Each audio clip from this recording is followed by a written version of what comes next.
আমন্ত্রণ দীপ্ত সংবাদে। আপনাদের সাথে আছি আমি ইয়াসমিন সুমনা। শুরুতেই ইরান যুক্তরাষ্ট্র যুদ্ধ প্রসঙ্গ। দ্রুত একটি চুক্তির শর্তে ইরানের ওপর হামলা থেকে বিরত থাকার সিদ্ধান্ত নিয়েছেন যুক্তরাষ্ট্রের প্রেসিডেন্ট ডোনাল্ড ট্রাম্প। স্থানীয় সময় শনিবার নিজের সামাজিক যোগাযোগ মাধ্যম ট্রুথ সোশ্যালে দেয়া এক পোস্টে এ তথ্য জানান ট্রাম্প। এতে তিনি বলেন, যুক্তরাষ্ট্র ইরানের বিরুদ্ধে দ্বিতীয় বিশ্বযুদ্ধের পর নজিরবিহীন মাত্রার সামরিক শক্তি প্রয়োগের জন্য প্রস্তুত ছিল, কিন্তু পশ্চিম এশিয়ার কয়েকটি দেশের অনুরোধে হামলা স্থগিত করা হয়েছে।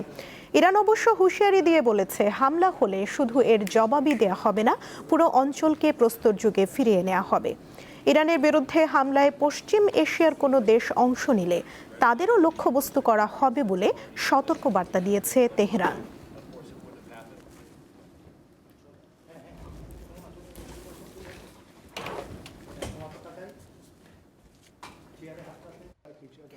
যুক্তরাষ্ট্র ও ইরানের মধ্যকার উত্তেজনা নিয়ে আলোচনা করতে আমাদের সঙ্গে স্টুডিওতে রয়েছেন দীপ্ত টিভির আন্তর্জাতিক ডেস্কের সহকর্মী ইসরাত সুমা। কথা বলবো তার সঙ্গে। সুমা, আপনাকে স্বাগত দীপ্ত স্টুডিওতে। আপনার কাছে শুরুতেই জানতে চাইব, যুদ্ধের পরিবর্তে ইরানের সঙ্গে একটি চুক্তি করতে চাচ্ছে যুক্তরাষ্ট্র। ডোনাল্ড ট্রাম্পের এই নমনীয় অবস্থানের কারণ কি বলে মনে হচ্ছে? এখন শুরুতেই আমি বলতে চাই যে ট্রাম্প আসলে বলেন একটা, করেন আরেকটা। তিনি কখনোই তার অবস্থানে স্থির থাকতে পারেন না, এবং তিনি যে আসলে হুমকি দিচ্ছেন যে দ্বিতীয় বিশ্বযুদ্ধের পর আমরা নজিরবিহীন হামলা চালাবো, আমরা এই করব, আমরা উড়িয়ে দেব ইরানকে, আমরা ইরান ধ্বংস করে দেব, আসলে এসব হচ্ছে বেশিরভাগই ফাঁকা বলি। তিনি আবার, আমরা দেখলাম যে গতকাল তার নিজস্ব ট্রুথ সোশ্যালে তিনি আরেকটি স্ট্যাটাস দিয়েছেন, যে সেখানে তিনি বলছেন যে ইরান দ্রুত চুক্তি করতে হবে, নয়তো আমরা ইরানের উপর বড় ধরনের হামলা চালাবো। আসলে ট্রাম্প হামলা চালানোর যুক্তরাষ্ট্রের, যেটা আমরা বিভিন্ন গণমাধ্যমে দেখেছি, যে যুক্তরাষ্ট্রের কিন্তু হামলা চালানোর সক্ষমতা অনেকটাই কমে এসেছে। ইরান যুদ্ধে কিন্তু যুক্তরাষ্ট্রে কিন্তু অনেকখানি অস্ত্রের ভান্ডার ফুরিয়ে এসেছে। আমরা বিভিন্ন গণমাধ্যমের মারফতে জানতে পেরেছি যে এই ইরান যুদ্ধে কিন্তু যুক্তরাষ্ট্র 4,62,750 কোটি ডলার, অর্থাৎ 37.5 বিলিয়ন ডলারের মতো তারা ইতিমধ্যে খরচ করে ফেলেছে, এবং এই যে খরচটা হয়েছে তার বেশিরভাগই কিন্তু তারা অস্ত্রের পেছনে দিয়েছে। বেশিরভাগই তাদের অস্ত্রের ভান্ডার কমে এসেছে, তাদের যে টমাহক ক্ষেপণাস্ত্র রয়েছে, তাদের যে ড্রোন রয়েছে, তাদের যে বিভিন্ন ধরনের অত্যাধুনিক রয়েছে, সেগুলো কমে এসেছে। আরেকটি বিষয় হয়েছে যে রাজনৈতিক অবস্থানের দিক থেকেও ট্রাম্পের কিন্তু বেশিরভাগই মার্কিনী, বিভিন্ন জরিপে দেখা গেছে বেশিরভাগ মার্কিনী চান না যে যুদ্ধটা চলুক, কারণ তারা নিজেরাও জ্বালানি থেকে শুরু করে বিভিন্ন নিত্য প্রয়োজনীয় দ্রব্যের দাম বেড়ে যাচ্ছে তাদের দেশে। সো তারাও চাপে আছে, বিশ্ব চাপে আছে। সো তার নিজের দেশেই কিন্তু প্রতিদিন এখন দেখা যায় বিভিন্ন জায়গায় বিক্ষোভ হচ্ছে যে তারা এই যুদ্ধটা চাচ্ছেন না। সো ট্রাম্পের এখন যে অবস্থানটা নিয়েছেন, যে দেখা যাচ্ছে যে সে হুমকি ধামকি দিয়ে ইরানকে বোঝানো যায় কিনা, কিন্তু ইরান তার নিজস্ব অবস্থানে অনড় রয়েছে। সে মুখে বলছে হামলা করবো, কিন্তু সে ভেতরে ভেতরে ট্রাম্প কিন্তু অনেকটা সংশয় রয়েছেন, যার কারণে এই সংশয়টা থেকে বোঝা যায় যে সে আসলে নমনীয় হতে চাচ্ছেন। আরেকটি বিষয় আপনার কাছে জানতে চাইব, ইরানের পরমাণু কর্মসূচি থেকেও এখন বড় ইস্যু হয়ে দাঁড়িয়েছে হরমুজ প্রণালী। তো তেহরান এর থেকে কতটুকু সুবিধা পেতে পারে? দেখুন, ইরানের পরমাণু কর্মসূচি বলতে গেলে ইরানের জন্য হরমুজ প্রণালী কিন্তু বড় একটি পারমাণবিক ক্ষেপণাস্ত্রই বলা চলে ইরানের জন্য, কারণ এই হরমুজ প্রণালী দিয়ে দেখা যায় যে এই এশিয়ার 20% তেল হচ্ছে গিয়ে রপ্তানি হয়ে থাকে।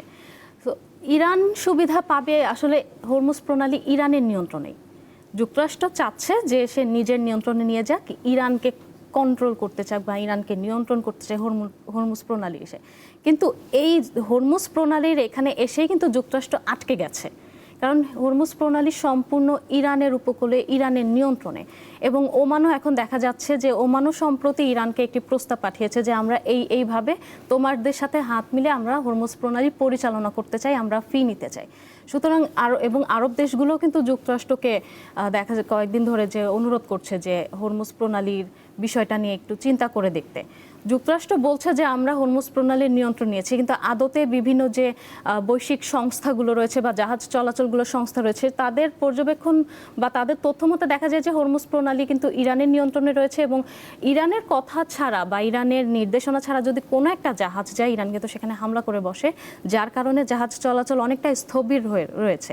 সুতরাং ইরান আসলে সুবিধা পাওয়ার কিছু নেই, সম্পূর্ণ ইরানের নিয়ন্ত্রণেই এখন পর্যন্ত রয়েছে, বরঞ্চ যুক্তরাষ্ট্র এসে এখানেই আটকে যাচ্ছে। এবং এই হরমুজ প্রণালী ইরানের নিয়ন্ত্রণেই থাকবে এবং ইরানই এর থেকে ভবিষ্যতে তারা যখন ইরান সম্পূর্ণ নিয়ন্ত্রণ পেয়ে যাবে, যদি যুদ্ধ বন্ধ হয় যদি, তখন তারা তাদের ক্ষতিপূরণ কিন্তু অনেকটাই উঠিয়ে নিতে পারবে টোল বা ফি আদায়ের মাধ্যমে। সুমা, আরেকটি বিষয় আপনার কাছে জানতে চাইব, ইরান যুক্তরাষ্ট্র যে যুদ্ধ, এটি বিশ্ববাজারে ব্যাপক নেতিবাচক প্রভাব ফেলেছে।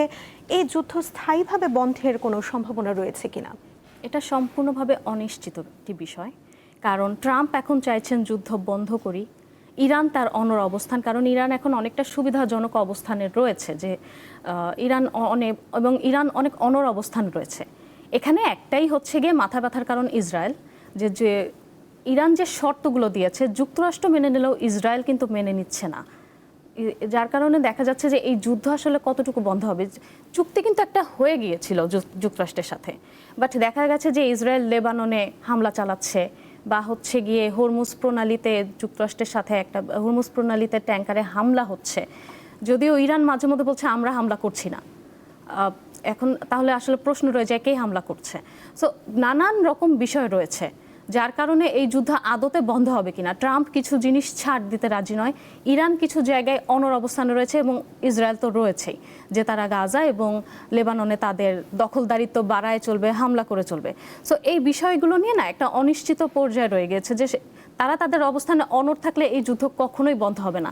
এখন যেমন চলছে, যে দেখা যাচ্ছে এক সপ্তাহ থামছে, এক সপ্তাহ চলছে, যার কারণে আমাদের যে তেলের বা নিত্যপণ্যের যে সাপ্লাই চেইন বা আমাদের যে গুরুত্বপূর্ণ সমুদ্র পথগুলো, এগুলো বন্ধ রয়েছে।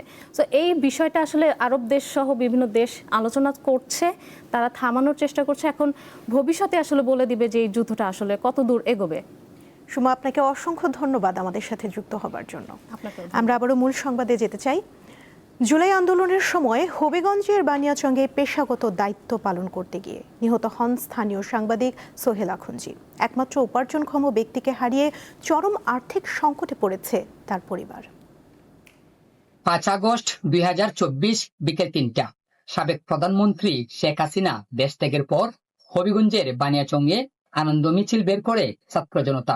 ঠিক তখনই পুলিশ বাধা দিলে শুরু হয় সংঘর্ষ। এতে পেশাগত দায়িত্ব পালন করতে গিয়ে নিহত হন স্থানীয় সাংবাদিক সোহেল আখুনজি। এরপর থেকে তার পরিবারে নেমে আসে চরম বিপর্যয়। একমাত্র উপার্জনক্ষম ব্যক্তি সোহেল আখুনজিকে হারিয়ে দিশেহারা তার পরিবার। স্নাতক করেও মিলছে না বিধবা স্ত্রীর চাকরি। সংসার চালাতে গিয়ে হিমশিমে পড়েছেন তিনি। সন্তানদের পড়াশোনা এবং ভবিষ্যৎ গড়তে সরকারি চাকরির দাবি জানান তিনি। চাই সরকার যাতে আমাকে একটা চাকরি দেওয়া হোক, চাকরি পেলে আমি আমার সংসার বা আমার বাচ্চারা নিয়ে ভালোভাবে থাকতে পারবো। পিতাকে হারিয়ে এখনো কেঁদে উঠে 4 বছরের ছোট্ট মেয়ে সোহা। ছবিতে প্রায়ই তাদের পিতাকে খুঁজে বেড়ায় 3 ভাই বোন।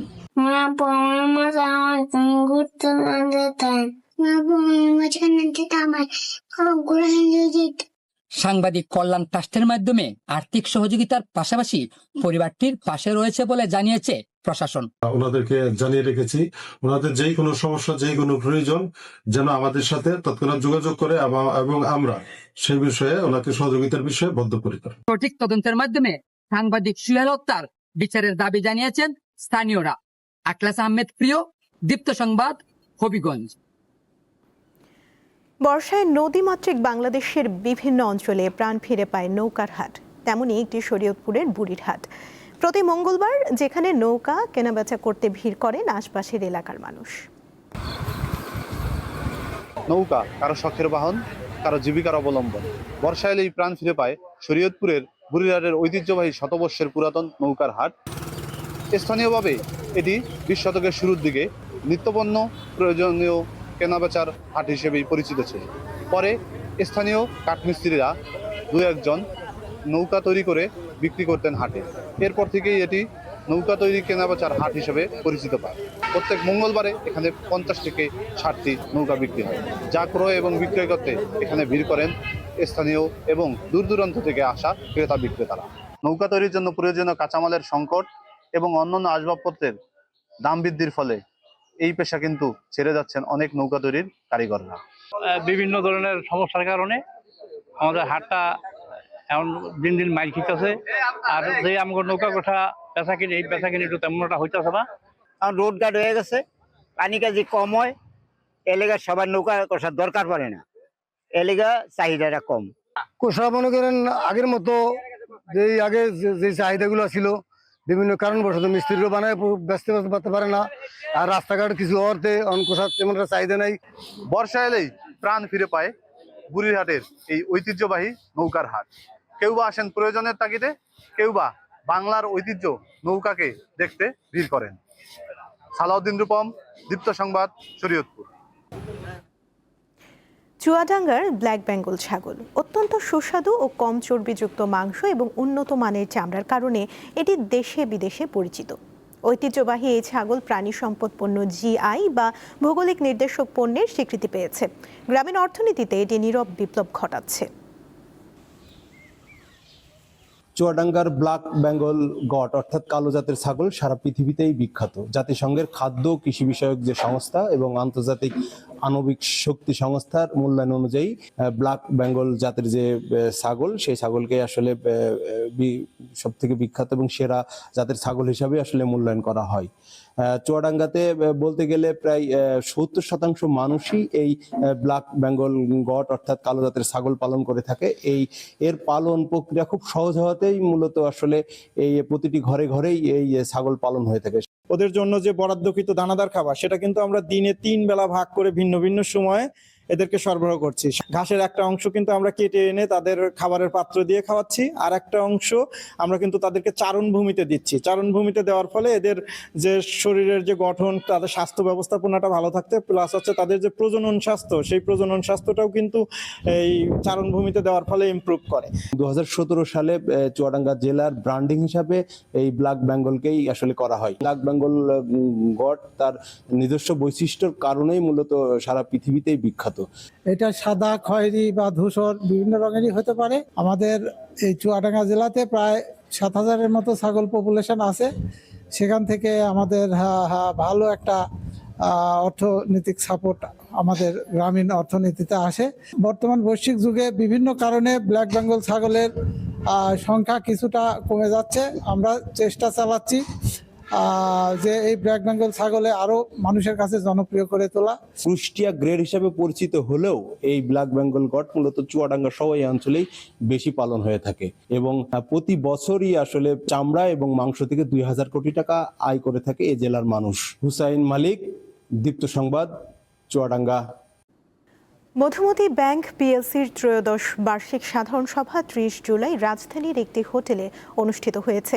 এতে সভাপতিত্ব করেন ব্যাংকের পরিচালনা পর্ষদের চেয়ারম্যান সালাউদ্দিন আলমগীর। অন্যদের মধ্যে উপস্থিত ছিলেন ভাইস চেয়ারম্যান মোহাম্মদ ইসমাইল হোসেন, নির্বাহী কমিটির চেয়ারম্যান মোস্তফা কামাল, ঝুঁকি ব্যবস্থাপনা কমিটির চেয়ারম্যান এ মান্নান খান ও ব্যাংকের ব্যবস্থাপনা পরিচালক মোহাম্মদ শফিউল আজম। সভায় ব্যাংকের ভবিষ্যৎ কৌশল, সেবা সম্প্রসারণ এবং গ্রাহক সেবার মানোন্নয়ন নিয়ে বিস্তারিত আলোচনা হয়।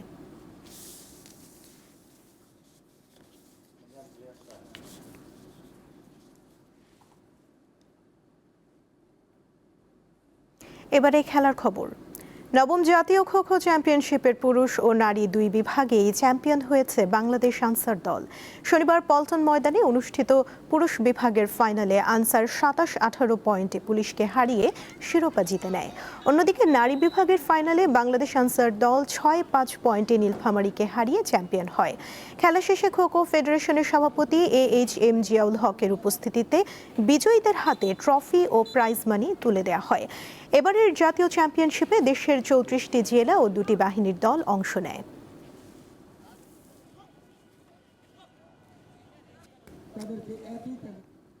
এই ছিল এখনকার মতো। পরবর্তী সংবাদ বেলা 12টায় দেখার আমন্ত্রণ রইল।